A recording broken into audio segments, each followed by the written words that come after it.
કેમ છો બધા? તો નવા વ્લોગમાં તમારું બધાનું હાર્દિક સ્વાગત છે. તો પાછું તમને દેખાય છે અમે કઈ જગ્યાએ પહોંચી ગયા છે. સવારે ઇન્ટરવ્યૂમાં હતા, હવે આવી ગયા છે ઇન્ડિયા ગેટે. તો બધા વ્લોગ જોતા રહેજો અને આગળ જોઈએ છીએ અમે પાછા થોડા કામ ઇન્ટરવ્યૂના કામમાં હતા એટલે ત્યાંથી બ્લોગ નહોતો બનાવ્યો. સવારે નીકળ્યા હતા અમે પણ ત્યાંથી બ્લોગ નહોતો બનાવ્યો. પાછા કામ પતાવીને આવી ગયા છે અમે ઇન્ડિયા ગેટે. તો આગળ હવે જોઈએ કે બધું કેવું ગાર્ડન છે અને ગેટનું કેવું સરસ છે. બધું નાસ્તાની શોપ છે, બધું એવું છે. તો એ બધું જઈએ ને બધું જોઈએ કેવું છે બધું. તો ભૂખ લાગી હતી એટલે પહેલાં થોડો નાસ્તો કરી લઈ, પછી ઇન્ડિયા ગેટ બાજુ ફરવા જોઈએ. આ એનું ગાર્ડન છે, આખી બિલ્ડિંગ બધું બનાવેલું છે અને આ બધું ગાર્ડન છે. અને પેલી બાજુ ઇન્ડિયા ગેટ છે. તો પહેલાં થોડોક નાસ્તો કરવા જવાનું છે એટલે પેલી બાજુ જઈએ ને પછી પાછા ઇન્ડિયા ગેટ બાજુ જઈએ. સ્ટુડન્ટ વધારે બધા ફરવા આવેલા છે. ફરવા તો બધા આવે જ છે પણ નાના છોકરા આજે વધારે છે બધા ફરવા આવેલા. તમે જોવો ખાલી આ ઇન્ડિયા ગેટનો ગાર્ડન છે અત્યારે. આ ખાલી પબ્લિક જોવો તમે. અહીંથી આ બધી સરકારી અહીંથી બધી જગ્યા બધી ઓફિસો આવેલી છે. અહીંથી આ ઇન્ડિયા ગેટનું ખાલી ગાર્ડન છે. બધી બહુ બધા ફરવા આવે છે. અમે ફૂડનું ગોતતા હતા પણ ક્યાંય મળ્યો નહીં. આ બધી આવી નાની નાની લારી કેબ જેવી એમાં ખાલી નાસ્તો ને એવું મળે છે ખાલી. બાકી તો ફૂલ બધી પબ્લિક છે આજે વધારે. અત્યારે વાગ્યા છે 1:30 વાગી ગયો છે તો બી તડકાના બધા ફરવા આવે છે. આ રીતનું છે આ બધું. મસ્ત જગ્યા છે બધી, એટલે મોટા મોટા ઝાડવા બી છે અને બધા છોકરા પ્રવાસમાં આવેલા છે. બધા બહુ મોટું ગાર્ડન છે. અહીંથી સામેથી આમ દેખાય, અહીંયાથી ઠેઠ આગળ ઇન્ડિયા ગેટ છે. ત્યાં હજી ગયા નથી, જવાનું છે ઇન્ડિયા ગેટે. તો ત્યાં સુધી ઠેઠ લાંબો રસ્તો છે બધો. આવા બધા ફુવારા ઠેઠ સુધી આ બધું પાણીના ફુવારાને એ બધું ગોઠવેલું છે. એન્ડ સુધી ઠેઠ સુધી બગીચો છે. અહીંયાથી નીચેથી જાય ને પેલી બાજુ રોડ નીકળવાનું છે, અંડરબ્રિજ છે. આ લઈને એ બાજુ નીકળવાનું છે. આ બચ્ચા પાર્ટી બધી પ્રવાસમાં આવેલી છે. માણસો અહીંયા બધા લોકો ફોટા પણ પાડે છે. અહીંયાથી બધા ફૂડ પણ ખાય છે. આ છે નજારો અને પેલી બાજુ પણ સ્મારક છે, ત્યાં હાંજણા જવાનું છે. આ રીતનું છે. એના મસ્ત છે આ ન્યૂ દિલ્હીમાં આપણું ઇન્ડિયા ગેટ. સાંજે અહીંયા લાઇટિંગ શો ને એ બધું પણ હોય છે. કંઈક આપણું ઇન્ડિયાનો કંઈક વાર હોય ત્યારે બી બધું અહીં થતું હોય છે. હવે પેલી સાઈડથી પેલી બાજુ જાય છે એવી. તો એ બાજુ ફાસ્ટ ફૂડનું બધું છે તો ના જઈએ પાછું થોડુંક સારું હોય તો બધું નાસ્તો સિમ્પલ કરી લઈએ પછી પાછા આ બાજુ ફોટા પાડવા. કેમ કે તડકો આજે થોડોક વધારે છે. 2 દિવસ વરસાદ હતો, આસપાસ વધારે છે તડકો, એટલે થોડી વાર નાસ્તો કરીને પછી પાછા આ બાજુ આવીએ. તમે બપોરે પણ આટલી ભીડ છે તો સાંજે કેટલી ભીડ થતી છે. બધા જ જોવા આવે છે, વિઝિટ કરવા માટે છે. એમાં સ્ટુડન્ટ વધારે છે આજે પ્રવાસનું છે એટલે. પીયુભાઈ કહે છે કાંઈ ખાવાનું સારું નથી દિલ્હીમાં, કે જમવાનું સારું નહીં મળતું. તો પણ આપણે એમ જોઈએ ને કાંઈ સારું હોય તો થોડું અહીંયા પોગીયા છે. આ બાજુના બધા ફુવારા બધું પાણીનું ગોઠવેલું અને આ સાઈડ પણ એ રીતનું જ છે. ઉપરનું પાણી શુદ્ધ છે, બાકી નીચે તો કચરો જ છે. તો અહીંયા જોઈએ કાંઈક સારું ફૂડ હોય તો. નાસ્તા શોપ છે. આ છે ફ્રૂટ શોપ, ભેળ છે, બધું છે આ રીતનું. એટલે અહીંયા થોડુંક મોંઘું હોય છે કેમ કે આનો એરિયો આ લોકો ભાડું કંઈ ભરતા હોય છે એટલે થોડુંક વધારે ઓલું હોય છે.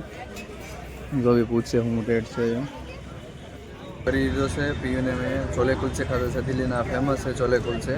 તો નાસ્તો કર્યો છે ને પછી આ થોડી વાર કે હવે બેસવી કે તડકો છે થોડો, તો થોડી વાર બેસીએ કે પછી આપણે ઇન્ડિયા ગેટ બધું જઈએ ફોટા પાડવા. એટલે ના છે અહીંયાથી દેખાતું છે. અહીંયાથી ચાલીને અંદરથી બ્રિજથી ટેલિવિઝન નીકળે છે, ત્યાં દેખાય છે ઇન્ડિયા ગેટ. એ બાજુ જવાનું છે પણ થોડોક તડકોને એવું વધારે છે એટલે થોડી વાર અહીંયા બેસીએ પછી પાછા જઈએ એ બાજુ ઇન્ડિયા ગેટ બાજુ. અહીંયા બધા ફોટોશૂટ વધારે છે, ફોટોશૂટનું વધારે છે. એટલે અહીંયા આવો તો થોડો સ્કેમ બી થાય એટલે ધ્યાન રાખવાનું ફોટા પાડવાનું કે હા ફોટા પાડી લો. પણ એ ફોટા પાડી એક ફોટા સારા દેખાડે એ પાછા એના ડબલ પૈસા લઈને એવું બધું ફોનમાં પણ નાખી દેશે. એટલે અહીંયા આવે એટલે થોડુંક સ્કેમનું ધ્યાન રાખવાનું. અને ફૂડ ને એવું બધું મોંઘું હોય છે. તો આવે તો બધા નાસ્તો હારે આવે તો વધારે સારું પડે એ વાત છે. થોડી વાર અહીંયા બેસીએ અને પછી ઇન્ડિયા ગેટ બધું પેલી બાજુ જઈએ તો થોડો તડકો ઓછો થઈ જાય અને તો ફોટાને એવું સારું આવે એ પ્રમાણે પછી તો જઈએ ના. અત્યારે એમ તો વાતાવરણ સારું થઈ ગયું છે, થોડું વાદળછાયું વાતાવરણ થઈ ગયું છે વધારે. તો અહીંયાથી ફોટોશૂટ કરી દીધું છે. હવે અહીંયાથી પ્રોપર દેખાય છે. હવે અહીંયાથી નીચેથી બ્રિજ થઈને પાછું હાવ નજીક જઈએ. તો ચાલો ના આજે ભાઈ હાલ ભૈયા.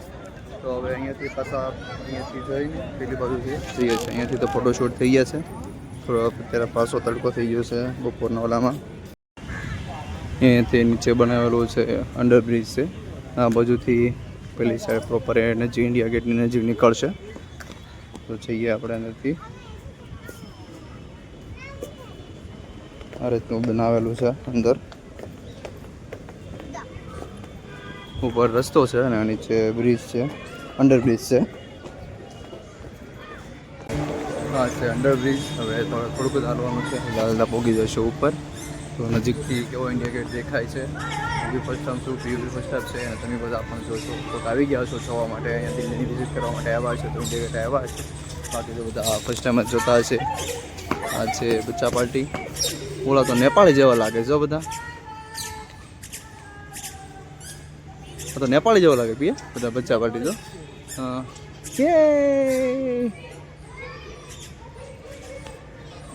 કહી દીધું છે. ફટાફટ ઉપર ચડી જઈએ. હવે હાવ નજીક આવી ગયો છે ઇન્ડિયા ગેટ. અહીંયાથી દેખાતો છે. હવે જોઈએ નજીકથી કેવો લાગે છે. પબ્લિક તો એટલું જ છે બધું ફરવા માટે આવેલું. આ બધા સ્ટુડન્ટ બધા ફરવા આવેલા છે. બધા ફરે છે. હેલો, બધા મસ્તી કરે છે. અહીંયાથી ફોટોશૂટ આવે છે. તો અહીંયાથી નજીકથી દેખાય છે. આવો છે ઇન્ડિયા ગેટ. અમે હતા પેલી બાજુ, ત્યાંથી પાછા આ સાઈડ આવ્યા છે. અહીંયાથી પ્રોપર નજીકથી દેખાય છે. મસ્ત વ્યૂ છે. તો અહીંયા પણ એ રીતે બધા ફોટા પાડે છે. તો આ છે આપણું ઇન્ડિયા ગેટનો નજારો. બધી બાજુ મસ્ત છે. બધા ફોટો પાડે છે. નજીક જઈને જોઈએ કેવો દેખાય છે. હા છે આપણું ઇન્ડિયા ગેટ. તડકો છે પણ તો બી પબ્લિક એટલી બધી છે. તો તમે ફરવા માટે કેમ આવે છે. ઓફ સિઝન છે, હવે બધા વેકેશન ને બધું ચાલુ થાય પછી બધા ફરવા મોસ્ટ ઓફલી આવતા હોય છે. તો બી ઈદનો બધો માહોલ હતો, રમઝાન બધી પૂરી છે એટલે વધારે તો એ લોકો જ ફરે છે. આપણી બી પબ્લિક બધા ફરે, ફોરેનર બધા ફરવા આવેલા છે. મસ્ત છે, બધા ફરે છે. અહીંયાથી બધું ફોટોશૂટ ચાલે છે. આ છે ઇન્ડિયા ગેટ. અહીંયા નજીકથી દેખાડું જોઈએ કેવો લાગે છે. બાજુમાં એનું ગાર્ડન છે. આમ તો બધી બાજુ ફરતે બધે ગાર્ડન જ છે. મસ્ત છે અહીંયાનું. બધે વોટરફોલ ચાલુ છે. ત્યાં પેલે પણ દેખાય છે. આ બાજુ પણ છે. આ છે અંદરનું બધું ફૂલ ને બધું મસ્ત બધું બનાવેલું છે. હવે જઈએ પેલી સાઈડ. આ સુભાષચંદ્ર બોઝ સ્ટેચ્યુ છે. અહીંયા પણ પબ્લિક વધારે છે. ના બધાને એ તો સિક્યુરિટી જોવે એટલે કે ને અહીંયાથી બધા ફોટોશૂટ પાડે છે. તો બધા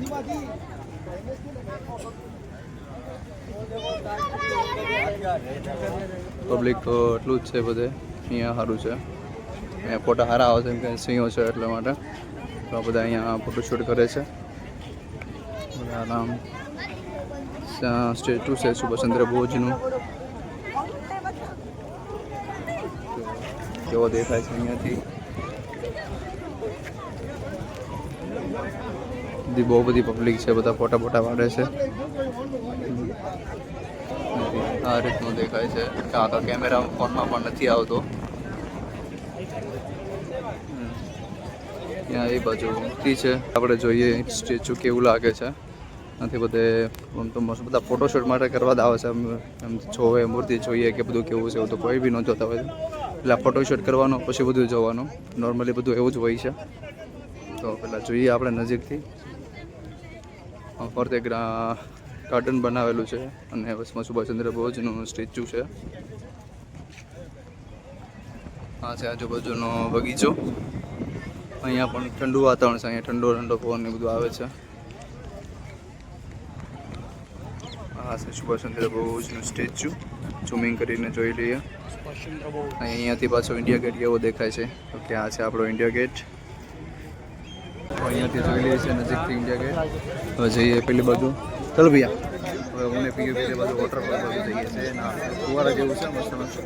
એ બાજુ જઈએ. અહીંયા જો આર્મીવાળા પણ છે.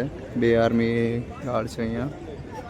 એ બધું સિક્યુરિટી કરતા હોય છે. બધી જગ્યાએ મતલબ આટલા લોકેશનમાં બધી આર્મીવાળા હોય છે. બધી અહીંથી ગવર્મેન્ટ જગ્યા છે. અમે બધા ગયા હતા. આ બધી એમ્બેસી છે. તો તો બધી જ ગવર્મેન્ટ જગ્યાએ મસ્ત બધે જ આર્મીવાળા હોય છે બધે. તો આ બધું જોઈએ કેવું છે ત્યાં જોવા માટે. વોટરફોલ જેવું છે અહીંયા. લગભગ રાતે એમ કહે છે કે ફુવારા બધું ચાલુ થશે. અત્યારે તો બંધ છે બધું, ત્યાં ખાલી પાણીને એવું બધું ભરેલું છે ખાલી.